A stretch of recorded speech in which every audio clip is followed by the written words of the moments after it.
And we are live. Welcome into the Bullpen Lounge. Welcome in if you are listening later. We're glad to have you. We are part of the Lounge Room Network. I am your host, Chris Krogman. Welcome in my co-host, Adam Kunos. Adam, how are you tonight? Doing good, doing good. Been a busy week. Fantastic. Good. Busy is good. We can be found on the Twitterverse at ShyBears1985 for myself and at Kunos19 for Adam. And our page for the podcast is at Bullpen Lounge. You can find us on Apple, Spotify, Amazon, and all your other podcast platforms. Please subscribe, rate, and review the podcast. We are sponsored by One Call Technology. And Adam, I was sitting here looking at my Comcast bill and I thought, damn, this thing is high. So I reached out to One Call Tech to see if they could help me out. They took my bill, ran some numbers, and saved me about 20%. They were able to upgrade my internet speed as well. So if you're looking to save some money and upgrade your internet, head on over to One Call's website at www.onecalltech.com. or give them a call at 888-585-8850 and tell them the Bullpen Lounge sent you. Adam, we have had an interesting week of baseball. It is getting down to the nitty-gritty. We're mid-August, about 6 weeks left of the regular season. What kind of fun do we have planned for the folks tonight? We're just going to recap some of these series from this past weekend. Obviously, White Sox Yankees wrapped up. That was a competitive series all around. Toronto, Seattle was doing good. Kansas City, St. Louis. Obviously, the I-70 series in Missouri. And then we'll talk about Dodgers, Mets, which, Chris, I know you're going to have some harsh words for your New York Mets. No harsh words, just sadness. Very, very sad. Yeah, that White Sox-Yankees series, somehow the Yankees won the season series 5-1, and the White Sox troubles against teams above 500, which we discussed a little bit last week, continues. They're 18-21 currently. They're playing Oakland right now. I think they're doing pretty well in that series. I know you have more insight for us regarding the Sox in general, but they are fire. They are fun to watch. I'm not a Sox fan, but they're a fun team to watch. Looks like we got some boys from the network jumping in. Brandon saying, "Let's go Brewers." Mr. Lounge Room Prez himself. Hello, Juan. How are you? Adam, it's nice to have you, and we are ready. I know it took a little while to go live. We are about 15 to 30 minutes late, but hey, I'm in Colorado, and you know what that means. So, Adam, back to the topic at hand of the White Sox and Yankees. Did you enjoy the series, or I know, part of those games was what we talked about last week with the Field of Dreams game, which was so much fun. But what are you seeing from the Sox this week other than the Yankees that kind of makes you excited? Other than that, just getting healthy. We got Luis Robert coming back. Grandal's making rehab starts in Charlotte right now, so he's on track to be getting back here shortly. So we are slowly getting back to health. Obviously, we lost Adam Engel. He's back on the IL for a while, so we're going to miss his presence in the outfield and his bat. But yeah, we're getting the crunch time right now for Chicago. It's been a while since we've been in this position, being so high up in the standings this late in the season. We haven't seen this in a while. If you go back to last year, obviously that 60-game sprint was not as exciting as we would like it to be, but this is what I like about 162-game season. You get into August, you get late into the season, you get these playoff atmosphere games, and I'm excited for this team going down the stretch. They got a good series coming up for the weekend, which we'll talk about later in the show. Only thing that's troubling me with the White Sox, you happen to touch on, is their struggles against teams that are over 500. For some reason, they just cannot. They struggle against teams that are above 500. They struggled against the Astros in the first half, getting swept in Houston. Took 2 out of 3 in Chicago, but losing losing 5 games to the Yankees is just they need Not they need at ideal. least not ideal indeed, and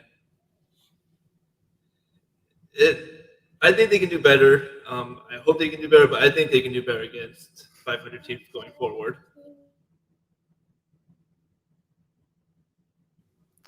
Yeah, I got my 3-year-old who really wants to jump on the podcast right now and talk some baseball. So if you see me swiping away, it's me trying to get that kid to go hang out anywhere else. But that's okay. Family man out here in Colorado, we do what we do to enjoy life. So got another comment, and Adam, you talked about this a little bit. Reynaldo Lopez is good. And it sounds like he's having a pretty solid year. He's, had a couple good starts, but I think you touched on this a little bit earlier. What's your Ronaldo take there, Adam? Obviously, last year he struggled as a starter. He's had his issues struggling as a starter. But coming out the bullpen this year, he's actually been pretty effective, and he's been making those starts in for Carlos Rodon, and he's actually looked very effective going forward, not allowing a lot of runs, not giving hits, working the strike zone, forcing hitters to ground out or fly out. So he's actually been pretty effective this year, and I'm seeing the comment now that Lance Lynn just got thrown out of the game, and I'm seeing it on my screen. Guess in between the innings he was arguing with the umpires, and he said something, but he is no longer in the game. Well, let's just keep talking about Reynaldo Lopez. He has an ERA of 1.08 on the year, and he was effective last Tuesday. He's starting mainly just due to Rondon being out with the injury. But hey, maybe he's enough of a gap filler to keep the White Sox in the win column a little bit longer and get them over some of these little humps. Yeah, now got a question up here. Does Lopez make the playoff roster as a relief pitcher? I say yes. I think they keep him on the roster as a relief pitcher. He's been very effective in the bullpen this year. I think they will keep him in the bullpen going forward because he is going to be a good right-hander that can come out. If for some reason the starter gets in trouble, he can eat up a couple innings out of the bullpen before you get to Crotchet, Kopech, Trimble, and, of course, Hendricks. For sure. Liam likes to give up home runs, but other than that, he's cussing and spitting and fired up out there, and I love it. Yeah, he's, absolutely.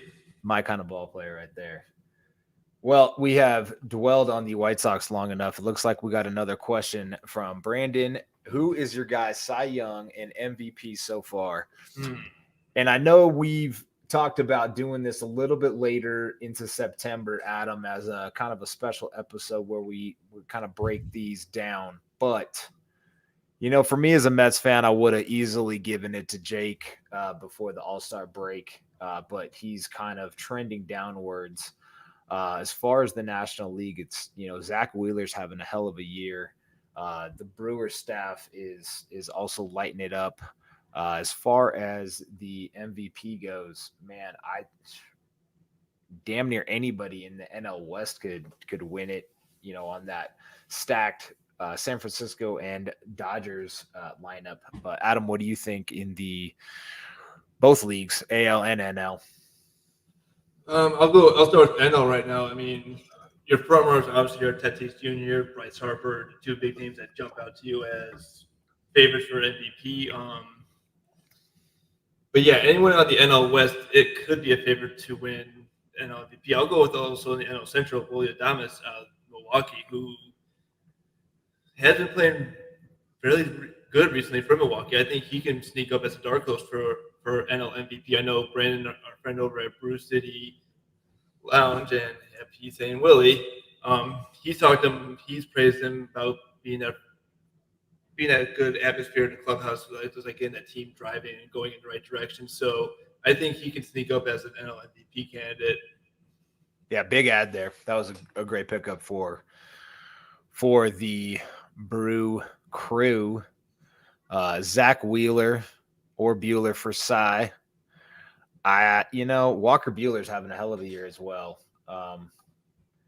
And I hate that Zach Wheeler's not on the Mets anymore, but whatever, man. We're just the worst freaking organization on the planet. Guys come to the Mets and they're terrible. Okay. You could give us all of the Dodgers right now, flip flop the Dodgers and the Mets, and you could watch the Dodgers just tank city and the Mets just still not go. Or you'll watch the Dodgers skyrocket still because any Met that leaves the Mets is awesome. And anybody who comes to the Mets is terrible.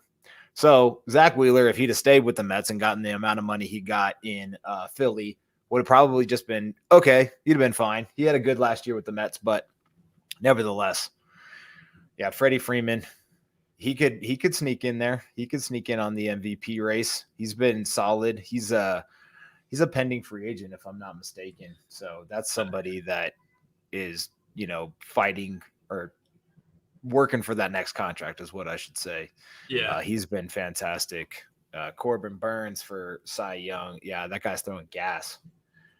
Love to see it. He has his hiccups, but he's definitely rocking fire lately.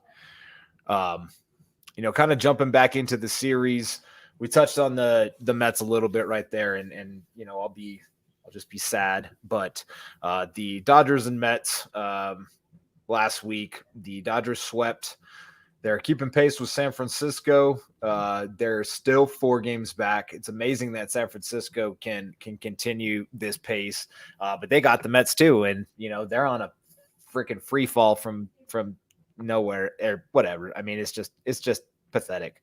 But Dodgers sweep. They look great. San Francisco still looks great. San Diego's struggling. They are falling pretty quickly as well, back to 12 games back, but they're still hanging in there for that second wild card spot. Cincinnati's creeping. I mean, they're only 2 games back from that wild card spot. And we talked about this a little bit. If Cincinnati can, pull some pitching out and continue their hot streak hitting, they're a team that could actually challenge San Diego for that second wild card spot if San Diego can't kind of pull their head out. I mean, lose then a bunch to Colorado, getting no hit by Arizona. Good God. Yeah. And the one thing about San Diego that stands out to me is they're 17-18 against the Rockies and Diamondbacks combined. When you look at the Dodgers and Giants, both teams have a combined 11 losses against both those teams. So they dominate the Diamondbacks and Rockies, which you should. They're not playing good. You need to dominate those teams that are pretty much in the center of your division. And that's the one thing San Diego has struggled with. They've struggled with teams in their division, obviously the bad teams. But yeah, getting no hit by Arizona for the pitcher, Tyler Gilbert making his first career start in the major leagues, throws a no-hitter against probably one of the best teams on paper. And then they get swept in Colorado, which you go to Colorado, you're expected to hit home runs in that park. I memean, Tyler Gilbert, let's talk about just how absolutely awesome that is for a second. I mean, if I were coming up, he's had some innings in relief in the majors, but getting your very first start and you go out and no hit a Major League Baseball team, regardless of who it is. I mean, it could be the worst team in baseball, and a no hitter's a no hitter. I mean, it's just an awesome, event to take place in your very first start. There's been a lot of no-hitters this year. Kind of says a lot to what's going on with Major League Baseball.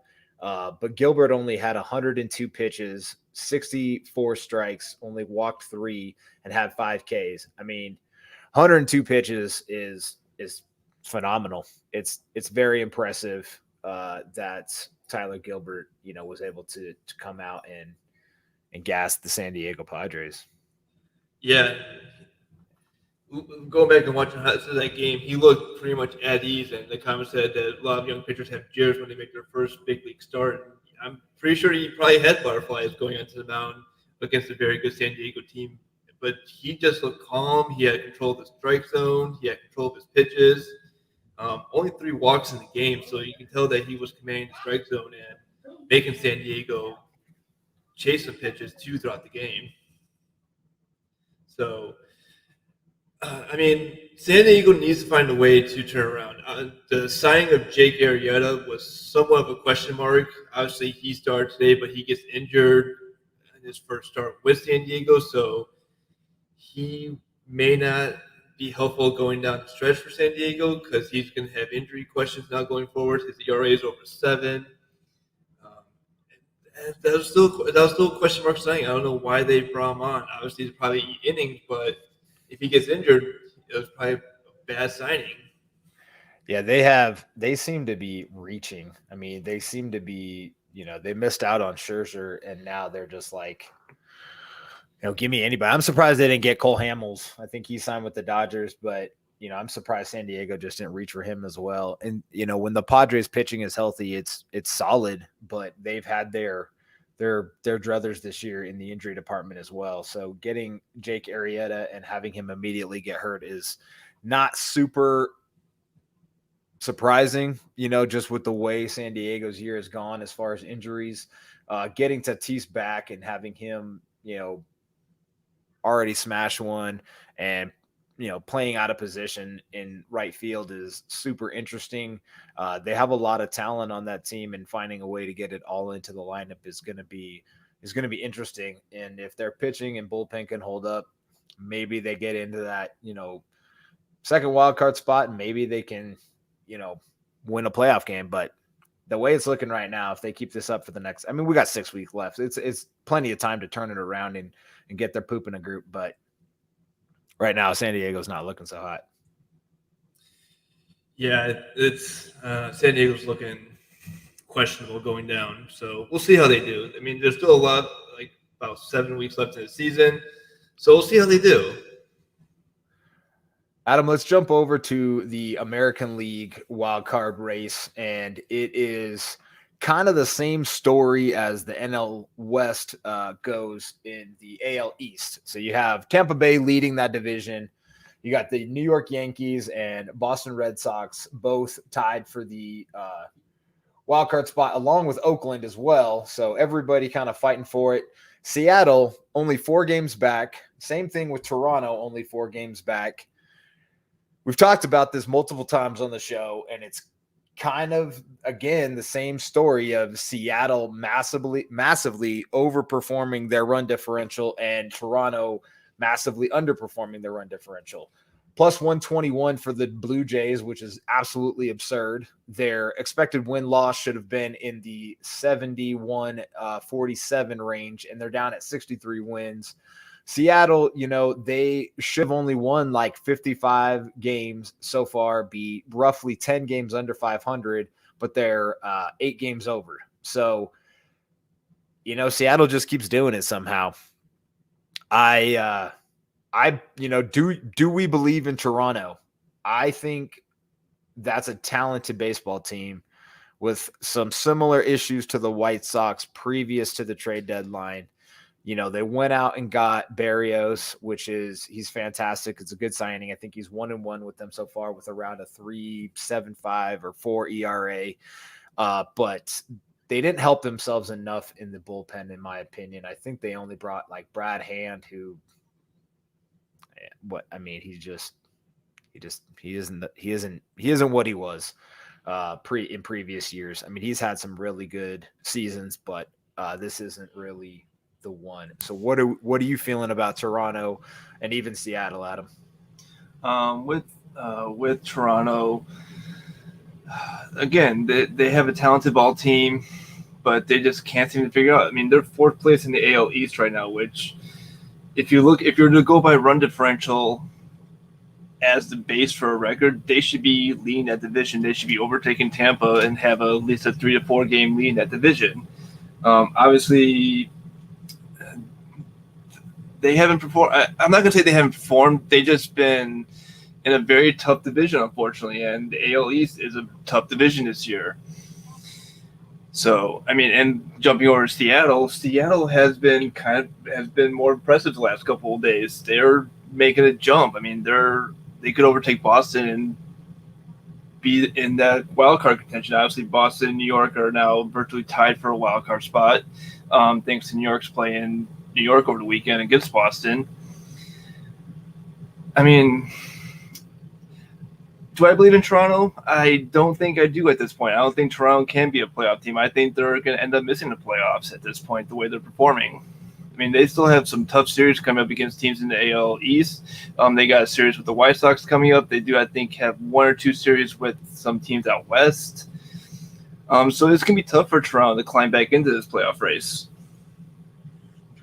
It definitely is, and you touched on the Yankees a little bit, and I know we talked about this last week or 2 weeks ago, and the Yankees had like a 70-some% chance of missing the playoffs, and they have kind of pulled their head out of their ass. Obviously, added some big bats to do this, but their playoff percentage is much better now. They only have like a 51% chance of not making the playoffs. 1.5 games back of the wild card, depending on how today shakes out. The Mariners are winning in Texas right now. Toronto lost already today to the Nationals. What the? I bet on that game, damn it. Whatever. It's just a baseball game. But if you want to fire up some network guys, the Cardinals are beating the Brewers right now 3-2, Brandon. And yeah. You gotta watch these teams under 500. They are sneaky towards the end of the season. They pretty much ruined a playoff chance. And the Cardinals are hot. I mean, they're one of the hotter teams in baseball right now. 8-2 record over their last 10. They're making a little bit of a push. They're only 4 games back of a wild card. We talked about Cincinnati. We talked about San Diego. This last week has been eventful. I mean, I think 2 weeks ago, we had counted the Cardinals out. We were talking about the Reds being not so hot, whatever. But both teams, are in it. Cincinnati 4-6 over their last 10, but it's not like they're not dead. But that Toronto Seattle series coming or last week, it kind of set the table for where we're at right now, with both teams being that kind of 4 or 5 games back spot in the wild card race, and we'll see if Seattle can hold on. Last series that we're going to touch on, features the St. Louis Cardinals and their sweep of the Kansas City Royals, who is the White Sox nemesis, if I am not mistaken. Sadly, you are mistaken. We'll give you guys a little bit of shit about that one. But the Cardinals were able to sweep the Royals in the Battle of the Lou and Kansas City. And like I said, 8-2 over their last 10. They have a run differential that's still negative. So they're, they should be around 56 and 62, but they're 61 and 57. They're playing really well at home. They're 6 games over at home. They're almost 500 on the road. They're just 2 games under 500 on the road. They do not play good against good teams. They're 18 and 31 against teams over 500, which doesn't bode well. The best team in the Central against teams above 500 is the Milwaukee Brewers, who are 2 games over against teams over 500. And the Reds are 5 under. So, to play playoff baseball and to win playoff games, you're going to need to beat good teams. And the team with the absolute best record against 500 teams in the National League is actually the Padres, who we just beat up a whole shit ton on, which is really interesting. But it's baseball, and that's how it goes. It's ebbs and flows and ups and downs, and St. Louis may surprise some people. They're not dead yet, Mr. Raymer. No, they're not. Did you fall into a can, Adam? I think I did. Hold on 1 second. Got a little bit echo. No worries. We will talk a little bit around the league as we kind of jump into some of the topics at hand. We talked a little bit about the Tyler Gilbert no-hitter. I want to talk about kind of something scary that happened last night in Chicago with Mr. Chris Bassett, and our thoughts and prayers go out to Chris. He tweeted out today how much he, respects and loves the amount of outreach that both organizations gave him and their fan bases. And if you didn't see the injury we're talking about, Bassett was pitching in Chicago and had a line drive up the middle, hit him directly in the face. Off the bat, I think it was calculated at around 100 miles an hour. And, growing up in Little League and high school ball, I pitched and actually had something similar happen to me where I was throwing batting practice. I was kind of getting in a groove, and I kind of just wasn't paying attention to where the screen was and threw one and then grabbed the next pitch and looked up, and the ball was coming right back at me, and I had no time to even make a move, which is kind of what Bassett was facing. Is he tried to almost guard himself, didn't really even try to make a play on the ball, and it just crushed my whole left side of my face. Broke my sinus cavity, gave me a huge black eye, knocked me down. So I feel for Chris Bassett right now. He was gushing blood, and it's a scary sight, but thank God he's okay. He was conscious. He, like I said, tweeted out his appreciation of the fans and the organizations. And you really love to see that stuff in sports. Adam, I know we've talked about this and you saw the play. I think you might have even seen it live. Maybe that was Juan that was talking about that. But kind of what's your feelings on how scary that is? Do you think Bassett will be all right going forward, and will he be able to kind of be the same ace for the A's that he was? I mean, it's a scary situation. I mean, I didn't see the play live. I know our president of the network, Juan, kind of notified me about it. I went back, watched it, and I went back to the game, kind of rewound it where it happened. It's a scary situation. I mean, obviously, you touched on it. Pitching is pretty dangerous. I mean, you get those balls coming back at you pretty fast, and he had no time to get out of the way or defend himself. And again, if you haven't seen the video, definitely viewer discretion. It is pretty painful to watch if you're not used to seeing this type of injuries in baseball. I'm glad he's okay. I hope he can return to the ace form that he was for the Athletics, because he was having a dominant year and being at ace for Oakland. So I hope he can return to where he was, and I hope he gets better soon. I know he just got a surgery. He's going to be on the IL for a couple of days, obviously, because of his surgery. So it's going to be – I think he'll have some struggles when he gets back on the mound. Obviously, you get back on the mound after being hit like that, you're going to kind of have that little deja vu of, will I get hit again, have that little fear in the back of your mind. But I think once he throws that first pitch, once he gets through that first inning, I think he settles back in. You see him be that dominant pitcher he has been all year. Yeah, I really hope so. I mean, Bassett has had one of the better years for Oakland, and they are, they're in the hunt. I mean, they are tied for the wild card lead. They're 2.5 backs of Houston in the West. Houston's one of the most dominant run differential teams in all of baseball. And, to have little old Oakland stick with them this entire year, they've had, we'll touch on their upcoming series, but Oakland's fighting, and they always seem to do this. They always seem to be in the mix.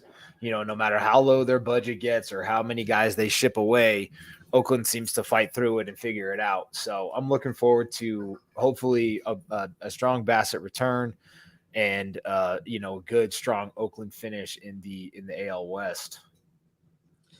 Agreed. They're like Tampa, Oakland and Tampa, small market teams, both have stadium questions going forward, but somehow they still put winning teams on the field. And I say good for them. I love seeing these teams that don't have the money to spend, but still put a competitive team on the field. I love watching that. Yeah, it speaks to, for Oakland, you have the Moneyball aspect where they kind of set the table there and continue to use those analytics to find talent and to put together guys that get on base, guys that drive guys in. They hit with runners in scoring position. They pitch well. They're plus 70 in their run differential. They're pretty much performing exactly as they should, according to, the data. They're playing really well at home, 34 and 25 at home, 34 and 27 on the road. I mean, you really can't get much better than those two numbers. The only one that's a little scary for Oakland is their record against 500 teams is only 22-33. So that's going to be tough for them in the playoffs. Hopefully they can, still stick it out and pull it together for Oakland. Another injury that took place, or a IL designation, was Clint Frazier was placed on the 60-day DL. His career outlook doesn't look so good right now.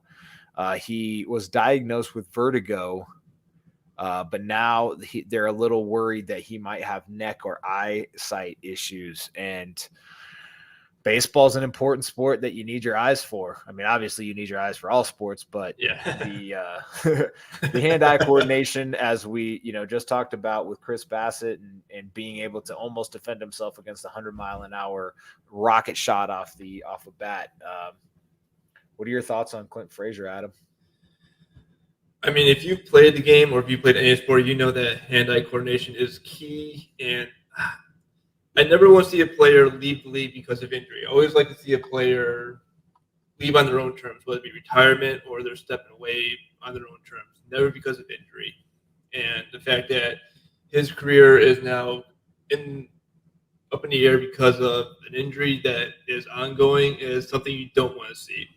I hope for the best. I hope he gets better, but it's going to be tough. I mean, if you have a neck or eye issue, you definitely have to take a step back and go, can I continue this career? Can I keep moving forward? I mean, you saw that with Prince Fielder when he had ongoing neck issues when he was with, I believe, Texas. He had retired mid-season, and his retirement speech, I remember watching it. He was in tears with his kids on his side, just saying how he had to end his career. And I think he was, if I'm not mistaken, he was wearing a neck brace at the press conference. So yeah, it's tragic when you have to see some of the best players in the game get their careers cut short. But one of my favorite players ever is Ken Griffey Jr., and to see him get robbed of multiple years with various injuries is tough. So best well wishes to Clint Frazier. We hope he's okay. Hopefully he can continue to play the game. And if not, hopefully, his health is the most important thing. I mean, baseball's a game. It's fun. He gets paid a lot of money to play a game. And, we wish him the best as far as his health goes. Absolutely. So, we talked about the Field of Dreams game last week and how much fun that was. And, I was my 5-year-old's getting ready to start kindergarten tomorrow. So we were cleaning his room up and kind of getting everything ready for him. And I ran across a couple souvenirs, because I had talked to you about how we had taken him to the Field of Dreams. So I ran across a postcard and a little, souvenir bat that's, 18 inches long or whatever. And it just, it kind of gave me chills. It makes me think about it now. So reports are that the Cincinnati Reds and Chicago Cubs will meet next year, and there's been a little bit of rumors about a potential Field of Dreams game. Adam, do you think that's a good matchup? And obviously, I think we talked about how we'd love to see this continue. I know I would. Where are you at on that? Oh, I want this to continue. I think this should be a yearly thing. As for the Reds Cubs, that's a good matchup. You got good NL Central rivals going. I know there were a lot of people who said that the Reds should have been the team that the Sox play this year, obviously with Field of Dreams centering around the 1919 White Sox, the Black Sox series against the Reds, the scandal. They want to see that World Series rematch in that throwback. That would have been a good matchup in throwbacks for this year, but you couldn't go wrong with the Yankees White Sox and the way this game went out. 8 home runs during this game, and obviously you have Tim Anderson come up and first pitch takes it opposite field to right field, and everyone knew as soon as it left the bat that it was game. There's an old saying for an easy fly ball, can of corn. They got to come up with something for the Dreams, like that's a cornfield ball or whatever. I can't remember if somebody was saying something funny, but that's always that'll be fun. Can of corn. Nope, this one's not a can of corn. It's a field of corn. Absolutely. I want to see this continue. It's like I said, it's great for Middle America, Iowa, Cincinnati and Chicago, two, Midwest America teams that it's fun. It's a good matchup. It's not like, and I'm sure at some point down the line when we're talking about this, 15 years from now or whatever, you'll see, teams outside of that kind of Midwest, Middle America, Rust Belt teams. But I kind of want to see, the old school, the Tigers, the White Sox, the Cubs, all the old school teams that have had stadiums forever, the Brewers, and just and see these teams, go into Iowa and just have a good time and really bring the sport to the kids and to the families out in Iowa, and hopefully they can figure out a way to either get more seating in there or get some younger fans that can afford those tickets, because my understanding is they got out of control. But that's kind of beside the point. Yeah. Excited for this series this classic to continue with the Field of Dreams game. Speaking of classics, we had the MLB Little League Classic game in Williamsport, Pennsylvania. Cleveland versus Los Angeles. Adam, I wasn't able to catch a whole lot of, stats or highlights or kind of any news from the game. What kind of articles or whatever were you seeing about that? Actually, this is upcoming this weekend, so you haven't missed anything. This will be the Sunday fantastic. night game. Actually, I'm actually looking forward to this. I love when they do this Little League Classic game in Williamsport. You got the Little League teams in the stand in their uniforms, watching these big leaguers, and actually, even the big leagues will do a Little League version of their uniforms. So you got the Angels; they're going to wear West uniforms. You got Cleveland wearing Midwest. So it's going to be cool that they're kind of throwing back to Little League, and you got they're representing the regions that they're playing for. And I love this. I love when they do stuff like this where you try to reach out to a younger audience, try to get that baseball vibe for Little League. I mean, if you played Little League, you know how fun it is just to go to the ballpark and see your idols play, and to have them come and play in the same area that they're going to be playing the Little League World Series in has to be amazing. I mean, never got the chance to play in the Little League World Series, but that's the point. But I'm looking forward to this series. This will definitely be a fun game to watch. Shohei Ohtani, I believe, is scheduled to start Sunday night. So that should be a real treat to see him be that two-way player and kind of tell kids, hey, maybe I can pitch and hit in my big league career.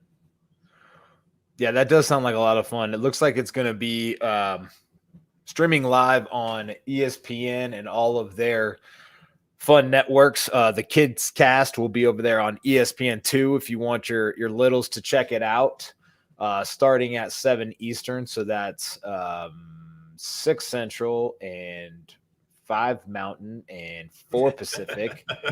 And we are in all kinds of different time zones on the Lounge Room Network, so we have to across the country consistently remind everybody of where we're at, where you're at. We just like to bring you this information and hope you have a lot of fun listening to us and dropping this knowledge on you. So, Wednesday night baseball, and then is coming up tonight, obviously Red Sox Yankees on ESPN, and then Sunday night 7 p.m. the Little League Classic. Should be a lot of fun. The Kids Cast is Ian Nicholas, that dude's funny, Moni Davis, Zoe Alter, and Haley Galindo. And then the ESPN broadcast is Matt Veskurgen, Alex Rodriguez, and everybody's favorite Buster Only. So that does sound like a lot of fun, Adam. I wasn't, in tune with that, but that does sound like a good time. Kind of moving into back into the playoff structure, the playoff picture. We're going to touch a little bit about, we've talked about the San Diego Padres, their struggles. They got Tatis playing in right field, trying to kind of find a lineup that can hold up.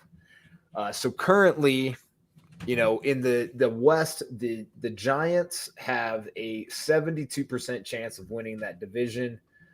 and the Dodgers have a 21% chance of winning the division. And, it's going to be a toss-up between those two. The Padres, only a 1% chance of winning the division, and they are kind of struggling to even make the playoffs at 72%. Brandon wants to know what the amazing Triple-A Cubs chances are of making the playoffs. I got that number for you, Brandon. It's 99% chance to miss the playoffs. That's unfortunate, but the New York Metropolitans aren't far behind at 93% chance to miss the playoffs. Fuck. Hey, but the Cardinals are at 89% for our friend Mr. Adam Raymer, who cannot control his hate for the Cardinals, simultaneously the love. But Brew Crew, they are they're still only a 7% chance to win that division, and that's kind of a little odd to me. But with the Reds 7.5 back and the Cardinals 10 back, I'm not sure how playoffstatus.com does this math. We've been a little surprised by it, but it's kind of interesting how it has played out, especially with, like I mentioned earlier, with the Yankees and their surge. The Cardinals were bottom feeders like a week ago, and they're kind of making moves. The Phillies and Braves, we'll touch on them a little bit. Braves with a 1% chance to win the division, only a 52% chance to miss the playoffs. The Phillies, same kind of numbers, 1% chance to win the division, 48% chance to miss the playoffs. So it looks like, whoever of those two teams that figures it out is going to be the team to win. And the Braves are absolutely scorching right now. They are 8-2 in their last 10.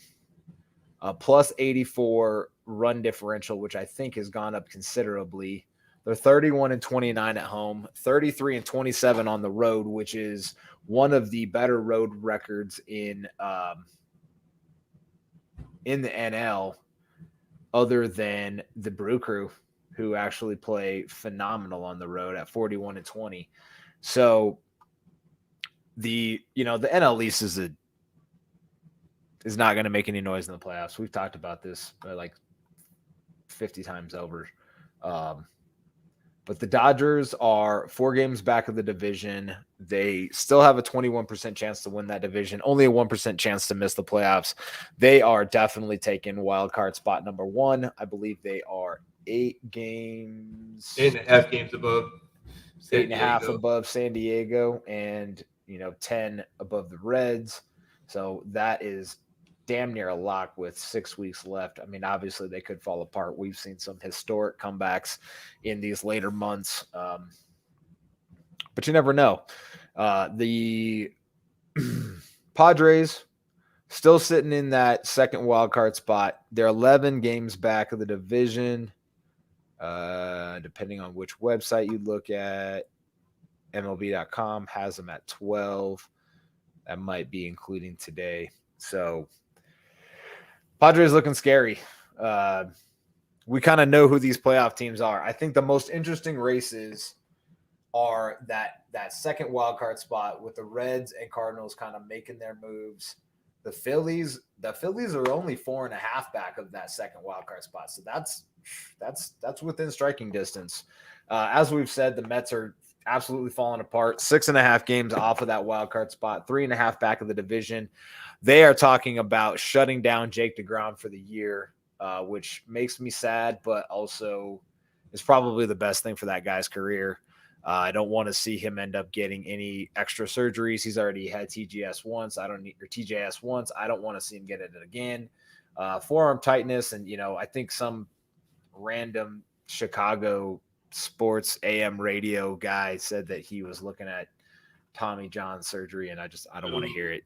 I just don't want to hear what Steve Stone has to say, because that's bad.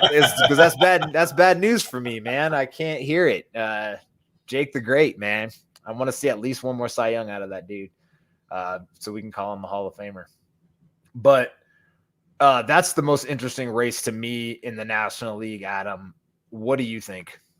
I think that second wild card is definitely your probably best race going out there. I know when the second wild card was introduced back in 2012, a lot of people are like, "Why do you need a second wild card? The one wild card is a good enough race. You throw that second wild card, and you get more teams doing this late playoff chase, and this actually makes the playoff race more exciting going down the road." Yeah, that NL wild card. I mean, you got like you said, you got the Phillies getting hot at the right time. You got Cincinnati who's creeping up, and I said this the last couple episodes. I still think the NL wild card's coming out of the West, both spots. I don't know anymore. I may have to eat those words and say like you may have a team from the East come into that wild card. Obviously, looking at standings, Philadelphia and Cincinnati are probably your two closest competitors to San Diego for that second wild card spot. So if I had to pick a team, I would go with Philadelphia, probably making the better chance to make the run for a second wild card spot. I don't want to hear that. Yeah. Look, I'm not as bad as others that can't see talent. Bryce Harper's just lighting the world on fire right now and crushing the baseball. And adding Kyle Gibson in all 6'6", 6'7" of his frame and his talent was a great pickup for them. Aaron Nola is pitching good enough, and Zach Wheeler having a phenomenal Cy Young type year. The Phillies are scary. I mean, in my opinion, if they do get in, they're going to be a team to reckon with. Can their bullpen and other hitters hold up? I mean, their middle of their lineup was one of the hottest in baseball, and then Rhys Hopkins got hurt, and it kind of cooled off a little bit. But you still have Harper, you still have the other guys getting it done. They made moves with not only Gibson but the relief pitcher was Ian Kennedy along with him that really added strength to that team. So yeah, if they get in, they're going to be dangerous. Anybody else in there that you think the Cardinals have a snowflake's chance in hell of? No, I don't think the Cardinals have enough to make that second wild card team. I mean, where are they sitting at right now? They're sitting pretty far back. They're sitting, 3.5 back of the wild card. So I mean, they're hot, man. They're hot. You get hot at the right time, you can make a run towards the wild card, but I don't think they have enough. They've been struggling lately, even though they swept Kansas City. I mean, I wish the Sox would sweep Kansas City. Let's just put it like that. We can't. Everybody should sweep Kansas City. Hey, the Mets couldn't do it either, buddy. We lost the World Series to that small ball mini network or mini city team. Small market, but you love to see it. You love to see the small markets when they're able to make moves and win championships. So moving over to the American League, we talked about the American League East and how that's got a lot of people at the top with Tampa and the Yankees and Boston all kind of around the Tampa leading the division at 73 and 47. They're well ahead of both the Yankees and Boston, 5 games ahead. But they're only, the wild card spots are both going to the Yankees and the Red Sox right now, or Oakland, who are all kind of right there at 68 and 52, 69 and 53 for Boston, 68 and 52 for Oakland. So all with that 566, 567 win percentage. It's gonna be that wild card spot's looking pretty exciting as well. We talked about Seattle and Toronto only 4 back. All these teams, all of them. So kind of touching on what you said with that extra wild card spot and how it made for more exciting baseball and more teams going for it is kind of why you saw so many moves at the break. At the trade deadline. Is you still have a chance. You can make moves. You can push for a spot, and it's kind of like the old poker adage: a chip in a chair. If you got a chance, you can win, and you can win some playoff games. So our bubble teams in the American League are Toronto and Seattle. Boston is getting Chris. Is Chris Sale back yet, or is he still doing rehab assignments up in Worcester, that other city up in Massachusetts? He's back. He was back in the starting lineup, I believe, over the week. In the last series against Baltimore, I believe, over the weekend, he actually looked pretty decent coming back off of Tom. I believe he had Tommy John surgery, if I'm not mistaken. He looked actually pretty decent. His fastball had movement on it. Yeah, he's back, and it gives Boston some life for that wild card spot. But obviously, look at now, they're in a virtual tie with Oakland for that second wild card spot. And can you just imagine if Boston sneaks in and New York get that wild card spot? Yankees, Red Sox in a one-game playoff, probably at Yankee Stadium. How crazy is that going to be? Are we going to have more people getting beers thrown at them? Probably. In the stands, most likely, definitely. You'll probably have a ton of for fights sure. breaking out the bleachers. Fantastic. We're going to go back to 2004. Yeah. Boston, they're playing all right too. Hunter Renfroe and JD Martinez, Xander Bogaerts, and Bobby Dahlbeck are all hitting really well. All, 300 plus hitters over the last couple of weeks. Boston has a 5-5 record over their last 10. So they're hanging in there. I mean, they're plus 55 in their run differential. They're outperforming their run differential by a little bit at 69 and 53, like I mentioned. Expected win totals something around 66 and 56. And their playoff chances are still pretty damn good. They have a 9% chance to win the division. They only have a 25% chance for no playoffs. 34% chance at the first wild card, 21 at the second. So a combined 55% chance to make a wild card spot. That's pretty solid. And with Chris Sale back in the mix, they could definitely take it over.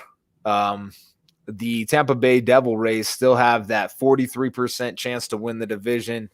18% chance for the first wild card, 8% chance for the second. So combined, that's like 70% chance of making the playoffs. They only have like a 5% chance of not making the playoffs. We'll put it that way. So that division looks pretty exciting. Even the Yankees with their push, they have a 3% chance to win the division. And while that seems small, they're still 2% higher than the Blue Jays, who are rocking that 1% and have a 73% chance of missing the playoffs. And the Yankees have a 51% chance of not making the playoffs, which still means they have a 49% chance of making the playoffs. So that's pretty much right now. Yeah, it's a toss up. I mean, if you're a gambling man, that's called a pick 'em. But kind of moving into the AL Central. We've talked about how the White Sox are more or less running away with that division. They're 11.5 games up on Cleveland, plus 138 run differential. They're a little underperforming their run differential at 70 and 50. Expected would be 74 and 46. Really good at home at 41 and 22. One game over on the road at 29 and 28. But, they're 3 games under against teams that are 500 or better. So, if you're playing 500 ball against teams that are 500, it's another pick 'em. You're a good baseball team. So the White Sox, I think, they're 6-4 over their last 10. They have their shots, as long as they don't have to play Kansas City too many more times. I think they're pretty much locking in that Central. If they haven't already locked it in. I don't have magic numbers pulled up, but I'm pretty sure. I think their magic numbers in the low 30s now. But I will throw caution to any White Sox fans who are listening. We've seen this before. Obviously, 2010, 2012, we had leads going late into the season, and we kind of collapsed. So I am throwing caution. Obviously, this is a different Sox team than in the past, where they've relied more on veteran play going down the stretch and just didn't have the pitching bullpen depth going down the stretch. So 11-game lead at this point is nice, but you need to hold that lead. And not just the White Sox, but other teams. We've seen teams collapse late into the season that just don't have the strength to hold off these late charges. So I'm throwing caution to the wind. I'm not saying that the Sox have the Central locked up yet, but when we get into September, let's say it's early September, and they're still holding hopefully a 10-game lead in the division, I'll feel a little more comfortable on that division being ours. But I'm still playing this division with caution as of right now because you never know what can happen in this game. Well, they are beating the Oakland Athletics 2-1 right now in the bottom of the sixth, so that's a positive sign. Kind of going back to that Red Sox Yankees. Yankees are up 5-1 on the Sox. Braves are destroying the Marlins. The Brewers are still down to the Cardinals 3-2. Mariners are still beating the Texas Rangers. Astros are actually losing to the Royals, which is more money out of my pocketbook, but that's okay. Dodgers and Pirates just kind of getting going in the bottom of the first. Phillies are up on the D-backs 1-0. Cubs spanked the Reds today. Twins beat the Indians, so that gives you even more of a gap with that White Sox if the White Sox win. Rockies beat the Padres again. Good God. My God. Hey, Mets beat the Giants. Look at that shit. There you go. Woohoo. Only took 12 innings. But the Nationals beat the Blue Jays. Angels beat the Tigers, and the Rays beat the Orioles. Isn't there a doubleheader? I think there was a doubleheader yesterday with the Yankees Red Sox, and I think the Yankees took both games in a doubleheader, if I'm not mistaken. That's right. Okay. Wow. Yankees, man. They're making that late charge. But we've seen this out in New York in the past. We've seen them struggle throughout the regular season, and then they just make this charge in the late going into the season and somehow sneak into a wild card spot. So this is nothing out of the ordinary that we haven't seen before. We've seen this before. Yeah, I hate the Yankees though. Yeah, same here. All right, man. Let's talk about these upcoming series. We got we're coming up on an hour. Been on the line for 56 minutes, and we're gonna touch on the series, the top of the American League, best series of the weekend. Two division leaders, the Chicago White Sox and the Tampa Bay Rays. These are going to be good games. We're going to find out if the White Sox can play. I'm going to watch the hell out of this series. I got to tell you that right now, Adam. Tampa Bay 73-47, well over 500. Sox 70-50, obviously well over 500. The Tampa Bay Rays play 500 teams a little bit better at 34-32. These numbers are just nuts. Like the White Sox haven't even played anywhere near that amount of games against 500 teams as they're 18-21. So we're going to see if the White Sox are for real. The pitching matchups and the connections to the game brought to you by One Call Technology are for game one. It looks like Lucas Giolito versus Michael Wacha. And obviously we are, these are probable pitchers. So we're not sure, but these are the guys that have kind of aligned with the daily matchups. Game two, we're looking at Dallas Keuchel versus Luis Patino. Game three, we got our boy Ronaldo Lopez, and my guess is going to be Luis Head because he's kind of aligned with how Tampa Bay's been rolling out their starters. He's only gotten one, but he's the one that lined up right before the guy that got going tonight. So that's my best guess. For the White Sox, you have some fire hitters right now in Abreu and Jimenez and Anderson, all top 20 hitters in the last 15 days. So they are just smoking hot. For Tampa Bay, you got Brandon Lowe and Mike Zunino, along with Nelson Cruz, who they picked up at the break, who are leading the charge for the Rays. All three of those guys are in the top 50 hitters for the last 15 days. The keys to the game, obviously, are going to be stopping these guys and pitching well. For game one, I think the White Sox hold the pitching advantage pretty high with Lucas Giolito over Michael Wacha, former Met, piece of trash. He's not a bad dude. He just can't pitch. But what do you think are the connections to this game, Adam? I think I think it's going to be Nelson Cruz. Nelson Cruz has hit the White Sox in past extremely well. He is a White Sox killer. We know him all too well from his years with the Twins, and he just seems to have his number for White Sox pitching. He knows how to tee off on them for some reason, and this is a good series. I know here in this household we are watching this series very closely. We actually have me and wife have a little bet going on with this series. So if I win, I will be doing. She'll wear sock shoes to school. If she wins, I'll be doing an extreme in race gear, which she'll thoroughly enjoy. But it's Nelson Cruz. Nelson Cruz is my key to the series. If the Sox can keep him from getting on base or from tallying up RBIs, I think they can get this series. So obviously, when they met in May over in Chicago, those two completely different teams. White Sox without Jimenez and Rivera going in, Rays did not have Nelson Cruz, but now you have three home run hitters that are going to be in the Trop, which, I mean, you get one to the catwalk up there, depending on which ring you hit into, that's pretty much a home run. So it's going to be tough for them, but Nelson Cruz is my key.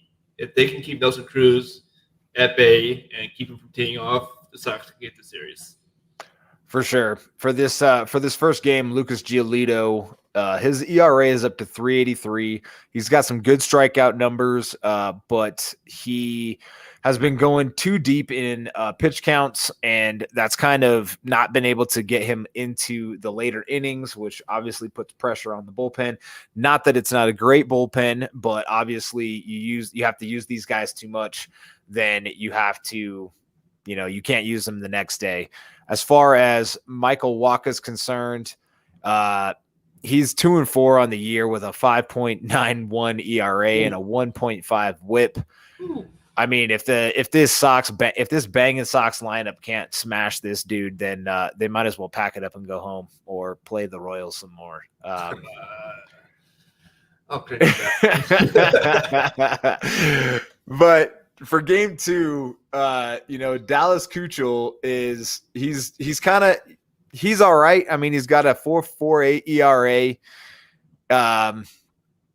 His strikeout numbers haven't been the best. His lack of innings or his innings pitched haven't been fantastic, but he's still a solid pitcher.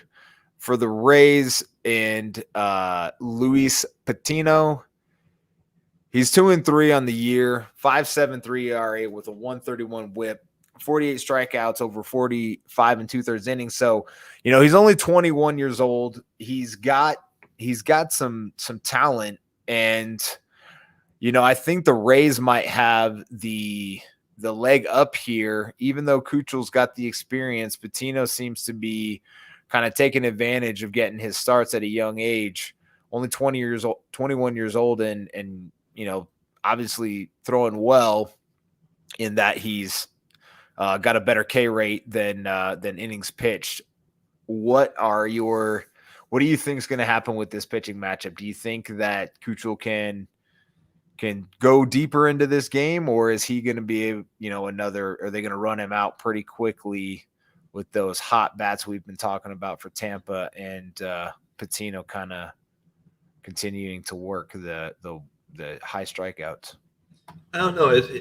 Keuchel has been up and down all year. I mean, last year he was pretty dominant, but he feasts on ground balls. I mean, he can get better to hit double plays, more ground balls, I think, any other pitcher in the American League right now. But he has that tendency to leave balls up in the zone where batters can drive it out to the gaps. And I'll give Patino the leg up in this pitching matchup. I think he has a little more pop in his fastball. Keuchel doesn't have the zip on the fastball like other pitchers do.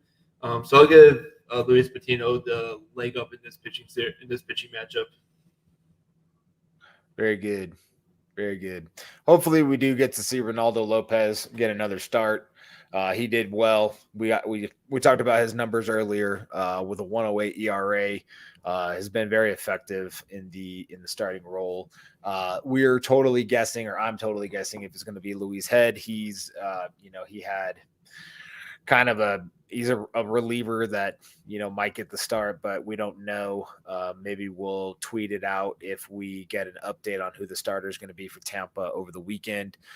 Picked up his first win of the season, had a 2.08 ERA and a .92 whip across 12 innings, his last 12 innings of work. So that's pretty solid numbers. I don't foresee him going deep into this game. He's probably, going to get maybe 3 or 4 innings, and then they'll turn to their bullpen. So I think the White Sox have a good chance to win on Sunday as well. My prediction for this series is the Sox take it 2-3, and you will not have to be paying that bet, Adam. We're gonna have to see your wife wearing that Sox jersey around the campus, and if we could get some pictures for the interwebs, that would be fantastic. I can definitely look at that. All right, moving on to the next series. We're going to talk about the Mets and Dodgers, but I don't want to because it's going to be ugly. We'll tell you the pitching matchups because, they're always fun to talk about. Taijuan Walker for the Mets on Friday night against Walker Buehler, who is having a Cy Young type season. Carlos Carrasco, or Cookie as they call him, on Saturday. He's actually played pretty well for the Mets. He's pitched okay. Last game I saw him pitch, though, he gave up a couple home runs, which made me turn my TV off immediately. He'll be facing Max Scherzer, and then we have Rich Hill, Mr. Rich Mountain, or Richard Mountain, as we like to call him around these parts, and the starter for the Dodgers is TBD. I don't even have a guess on who they're going to throw out there. I don't know where Urias is, but I don't know where his day lines up in the rotation. Maybe. Oh, we didn't talk about Trevor Bauer. We can touch on that a little bit while we're in this Mets and Dodgers series, since we talked about DeGrom being out. Trevor Bauer is most likely not going to see the field anymore, from what Mr. Kunos was telling me earlier. Do you have any further information on that? Just that the legal trouble days, and I'm not going to dive too deep into it, but from what I've been reading, he may not see with all this legal action moving forward, and just what we've heard about these allegations, I highly doubt that we'll see him in a Dodger uniform anytime this year. So if I were a guessing guy and I was placing money on this, I would bet money that he would not be suiting up this year. That Mickey Mouse Cy Young is looking more and more clownish. Yes, it is. So wrapping up the series on Sunday, since it is a 4-gamer that starts tomorrow, would be Marcus Stroman versus the ageless David Price, who I absolutely loved when he was in his prime. He was one of my favorite pitchers. So moving on to a more exciting series that might mean a little bit. San Francisco and the Oakland A's play the Battle of the Bay. Always a fun series, kind of going back to, the Bash Brothers, and then you had Barry Bonds and, San Francisco winning multiple championships. So both these teams have had their heyday, and we talked a little bit about Oakland earlier and their ability to win without money. So for the series opener on Friday, you have Alex Wood versus James. Wow. Capriel. Oh, I can't even say that dude's name right now. James K. He's going to be throwing for Oakland. And then on Saturday, Kevin Gossman faces Sean Manaea. And on Sunday, you got Logan Webb versus Frankie Montas. The San Francisco Giants offense has been led by Mr. Chris Bryant, Brandon Crawford, and Brandon Belt.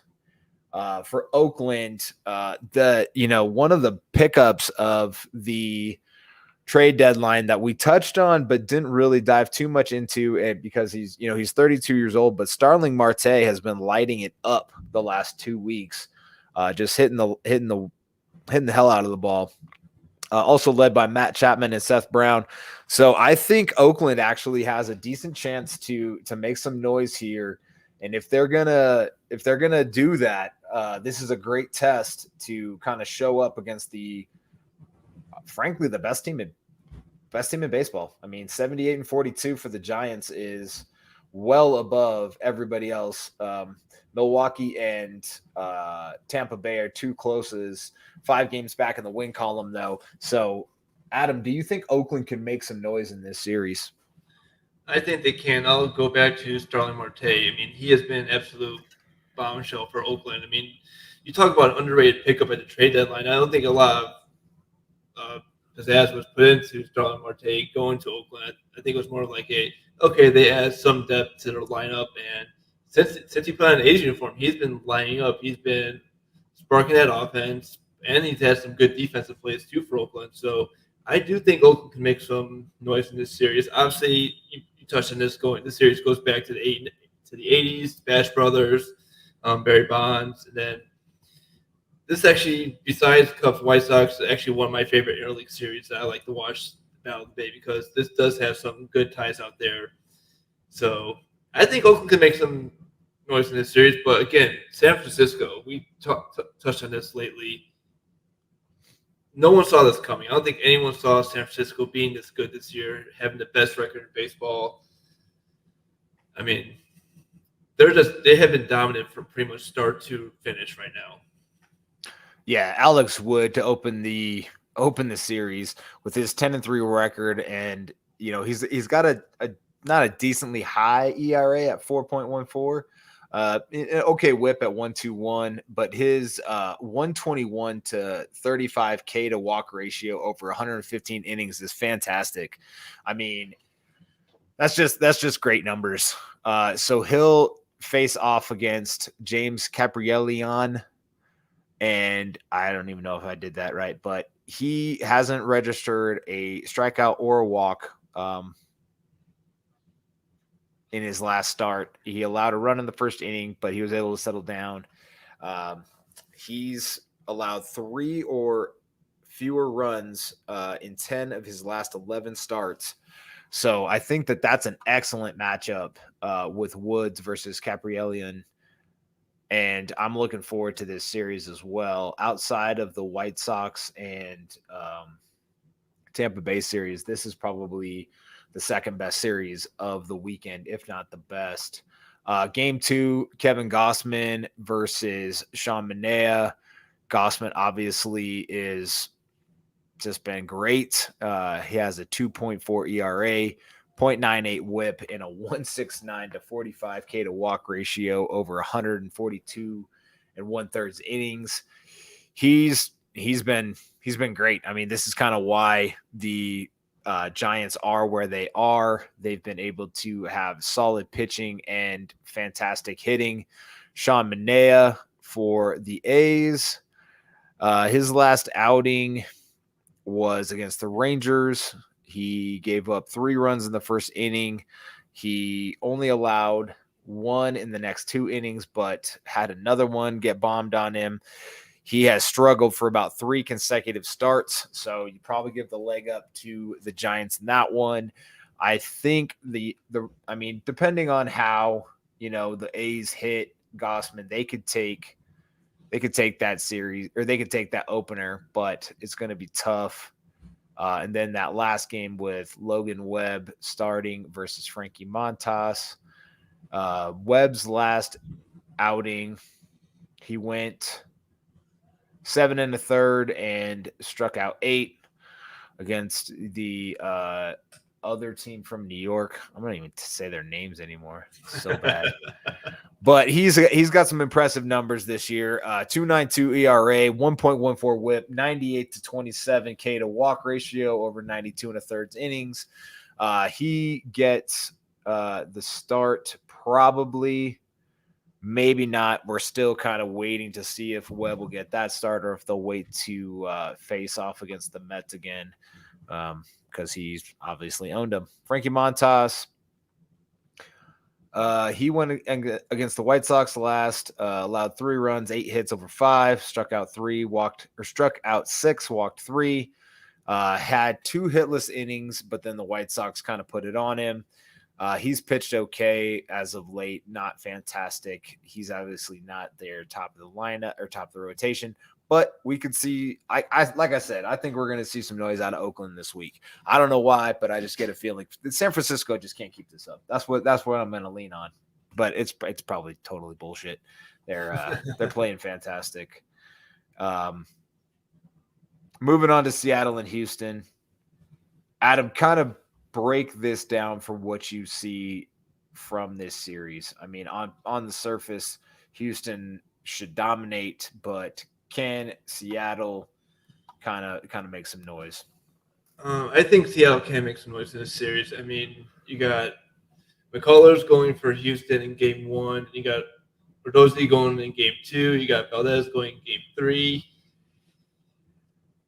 Do you trust Houston's pitching going down the stretch? Because obviously they're missing Justin Verlander. They're Zach Greinke. I think he's been on and off all year.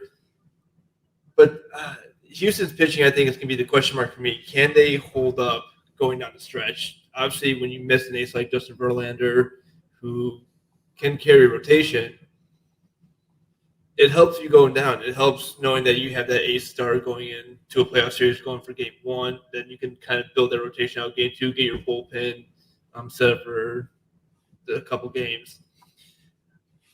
I'll take Seattle in the series. I'll take Seattle. Oh, there you go. I'm going to go out the box. I'll take Seattle in the series. I think they'll take 2 out of 3. Is it a 4-game series? I think it's only a 3-game series, if I recall. Okay, I'll take Seattle in the series. I'll take Seattle winning the series. But I think all games will be close. I don't think you'll see a blowout game in any of these games. I think these will be 1-2-run games. But I'll take Seattle. So the Houston pitching, rotation, you touched on a little bit. McCullers he's probably the best of the 3 that's going to start over the weekend. He's got a 9-4 record, which wins and losses to me don't mean shit for pitchers. There's way too many other factors. 3.22 ERA, a 126 whip, 208 batting average against. He has walked 55 batters and struck out 136. Don't have his innings pitched, but he had not logged back-to-back losses before his most recent stretch, but he is kind of struggling. He's going to go up against Yusei Kukichi, and he has pitched okay. Doesn't look like he's pitched a lot this year. So probably in that first game, I'd probably give the advantage to Houston. Odorizzi, he's not looking great. He's 5-6 with a 4.74 ERA, a 124 WHIP. People hitting 240 against him. He's walked 25, struck out 62 in 21 outings this year. His last 7 trips to the mound are super ugly at a 6 ERA and a 159 WHIP. So I think this is probably the best chance for Seattle. They've got Logan Gilbert going. He has pitched okay. He had 5 runs, 8 hits over 4 innings with 3 strikeouts against Toronto in his last outing. But like we talked about, Toronto's one of the best offenses in baseball. On Sunday, with the wrap-up of Framber Valdez versus Tyler Anderson. Valdez, 8-4 with a 3.16 ERA, 132 WHIP, and a 231 on base average in his 15 starts. 86 strikeouts, 41 walks, but he has a 4.05 ERA in the month of July and is now 1-2 in August with a 3.72 ERA. So he's kind of trending downward. Tyler Anderson, the pitcher they picked up from Pittsburgh for Seattle, he has pitched pretty well since he got over there. Earned a win against Texas, only allowed 1 run and 3 hits over 6 with 4 Ks. So Seattle's got a chance. I mean, they could take Saturday and Sunday and win the series, but I think Houston's going to get the opener, and that's my take on that series. Houston's got some excellent hitters right now. Jordan Alvarez, Carlos Correa, and Kyle Tucker all in the top 60, 75 hitters over the last couple weeks. So we're going to see a good matchup either way. It's been a fun podcast tonight. We're at about an hour and 20 minutes. We like to talk a lot on these live podcasts, and as we've gone, we're getting this structure down and really enjoying talking to you guys about a lot of hardball. So let us know how you liked the episode tonight. Rate, review. We're going to go live pretty much from here on out, it feels like. So please join us. Talk about upcoming series, upcoming playoffs, Cy Young, and MVP races will be heating up. Adam, what do you want to leave the folks with? Just some news regarding our podcast. We kind of teased this, that we had a little announcement going on that we have picked up Fanatics as a sponsor for the podcast. So we will be sponsored by One Call Technology and now Fanatics. So we will tweet out a link to get all of your Major League Baseball gear from Fanatics, your one-stop shop for everything Major League Baseball. And we'll tweet out the link and update our link tree with that link. So please click on the link and head over to Fanatics for everything Major League Baseball. Yeah, I love getting my gear from there. They always have some smoking deals. So be sure to, use our link to get yourself some good deals on all your favorite Major League Baseball apparel and hats and such. Adam, have a wonderful evening, and everybody out there, take care. Be safe. Love ya. Have a good one.